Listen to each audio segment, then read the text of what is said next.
Teachers couple talk channel నుండి లక్ష్మణ్ ఏకాంబరం. ఈరోజు ఒక ప్రత్యేకమైన వీడియోతో మీ ముందుకు రాబోతున్నాను. మొదటిసారి మా ఛానల్ ఫాలో అవ్వాలి తప్పకుండా బెల్ ఐకాన్ సెట్ చేసుకోండి. ఆల్ నోటిఫికేషన్ రూపంలో మేము ఏ వీడియో చేసినా కూడా మీకు ఎప్పటికప్పుడు నోటిఫికేషన్ రూపంలో వస్తుంది. మీకు అన్ని విషయాలు తెలుస్తూ ఉంటాయి. పక్కనే ఉన్న బెల్ ఐకాన్‌తో పాటు సబ్స్క్రైబ్ బటన్ ప్రెస్ చేయండి. లైక్ ఇవ్వండి. మీరు ఇచ్చే లైక్ వల్ల మా ఛానల్ మరికొంతమందికి రీచ్ అవుతుంది. అందరికీ అన్ని విషయాలు మేము తెలియజేసే అవకాశం మాకు కలుగుతూ ఉంది. ఇక ఆలస్యం చేయకుండా నేటి వీడియోలోకి వెళ్దాం. వీడియోలోకి వెళ్ళబోయే ముందు దయచేసి చివరి వరకు వీడియోని ఫాలో కండి. మధ్యలో స్కిప్ చేయకండి. మధ్యలో స్కిప్ చేస్తే విషయం ఏమి మీకు అర్థం కాదు. దేవర న్యాయం అంటే ఏంటి? మహాభారతంలో దీని గురించి ఏముందో మీకు ఒకసారి వివరించబోతూ ఉన్నాను. దేవర న్యాయం అంటే ఏంటో ఈ వీడియోలో మీకు తెలియజేయబోతా ఉన్నాను. శంతన మహారాజు ఒకరోజు వేటకు వెళ్లి మత్స్యకన్య సత్యవతిని చూసి మోహిస్తాడు.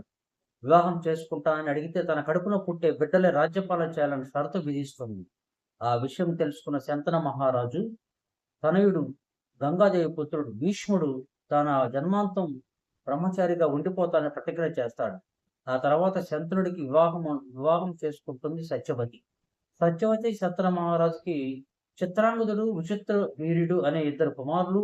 శంతనుడి మరణానంతరం చిత్రాంగదుడు రాజయ్యాడు. కానీ ఓ గంధర్వుడితో జరిగిన యుద్ధంలో మరణించాడు. ఆ తర్వాత విచిత్ర వీరుడు రాజయ్యాడు. తన భార్యల అంబిక అంబాలిక విలాసాలతో కాలం గడుపుతూ కొద్ది కాలానికి అనారోగ్యంతో మరణించాడు విచిత్ర వీర్యుడు.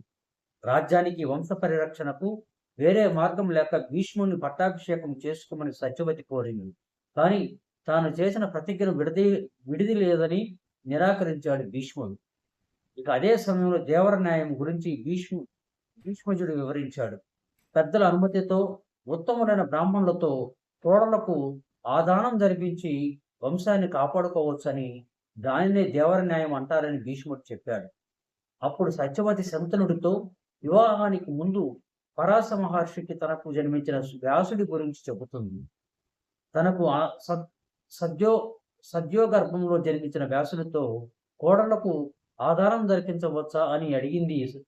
వ్యాస మహర్షి పేరు వినగానే భీష్ముడు ఆమెకు ప్రమాణం చేశాడు. తనను కన్నతల్లి గంగవలే ఆమె కూడా పరమ పవిత్రమూర్తి అని సత్యవతి అడుగు పెట్టడంతో తన వంశం పావనమైందని అంటాడు. తాను స్మరించగానే రావాలని వ్యాసుడి దగ్గర మాట తీసుకుంటుంది సత్యవతి. ఆ మేరకు సత్యవతి తలుచుకోగానే తల్లి ముందు ప్రత్యక్షమయ్యాడు వ్యాస మహర్షి. సత్యవతి మహర్షికి ఈ పరిస్థితి వివరించి దేవర న్యాయం అనుసరించి వంశోద్ధరణ చేయమని కోరింది. పెద్ద కోడలైన అంబికను వ్యాసుని వద్దకు పంపించి సత్యవతి నల్లని జటలతో భయంకరంగా ఉన్న వ్యాసుని చూసి ఆమె బలంగా కళ్ళు మూసుకుంది. అందుకే ఆమెకు బలవంతుడైన కుమారుడు అంధుడిగా జన్మించాడు. అతనే ధృతరాష్ట్రుడు.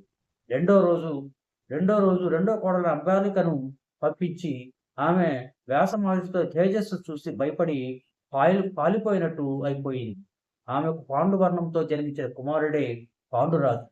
అంబికకు గుడ్డివాడిన పుత్రుడు కలిగినందుకు దుఃఖించి సత్యవతి తిరిగి అంబికను వ్యాసుని వద్దకు పంపించింది.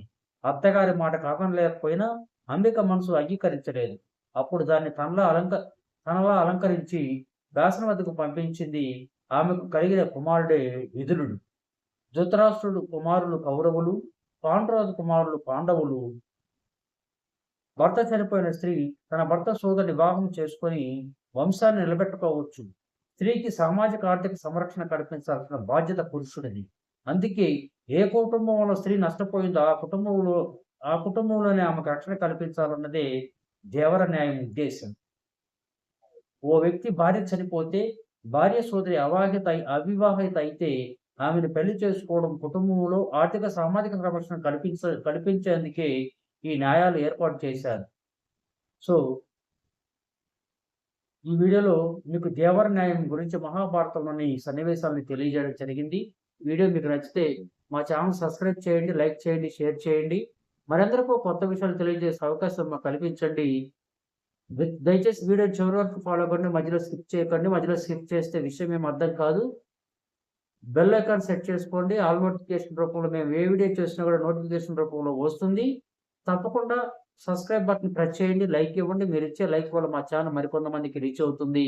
అందరికీ అన్ని విషయాలు తెలియజేసే అవకాశం మాకు కలుగుతుంది.